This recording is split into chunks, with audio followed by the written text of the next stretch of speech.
நம்ம express 3க்கு promo பண்ண போகிறோம். ஃபஸ்ட்டு அன்றைக்கே சொல்லியிருக்கோம் ஊட்டியில் வந்து நம்ம மண்டே வந்து ப்ரோமோ ரிலீஸ் பண்ணுவோம். எனக்கு டைம் இல்லை.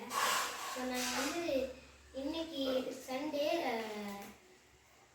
ஆகஸ்ட் 17 ரிலீஸ் பண்ணலான்னு பிளான் பண்ணியிருக்கோம். அதுக்கு மிட்நைட் ஆகிடுச்சு. டைம் வந்து நீங்கள் நாளைக்கே பார்த்துக்கலாம். ஸோ நம்ம இன்றைக்கி எந்த மாதிரி ப்ரோமோ பண்ண போகிறோம்னா நம்ம இந்த புதுசாக கேரக்டர்ஸ் பற்றி சொல்லணும். ஓகே, ஃபஸ்ட்டு ஜோகர்ஸ் தான் ஆரம்பிக்கலாம்.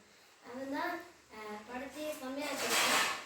அவன் இல்லைன்னா அந்த படமே நல்லா இருக்குமான்னு தெரியல. ஸோ ஐ அப்ரிஷியேட் ஜோகோஸ் அண்ட் ஆண்டோ வந்து சூப்பராக ரோல் பண்ணியிருக்காரு. Sir actor also. So Crasto அவரை பற்றி எவ்வளோ சொல்லலாம். அது சொல்கிறதுக்கு இன்னும் நிறைய இருக்குது. இவ்வளோ வரைக்கும் கட்டுவோம். ஆனால் நான் மொக்கை ஆகிட்டேன். என்ன பண்ணுறது ஓஜின்னு சொல்லிட்டு என்னை குப்பை ஆக்கிட்டாங்க. இன்னும் ஒரு சீன் கூட ஃபைட் சீன் கிடையாது. ஒரு சீன் கூட மாஸ் கிடையாது. ஒரு சீன் கூட எப்படி சொல்கிறது காமெடி. ஒரு சீன் கூட எல்லாத்தையும் தாண்டி இது ஒரு பக்கம் இருக்கும். இப்போ நம்ம கதை என்னென்னு சொல்லுவாங்க.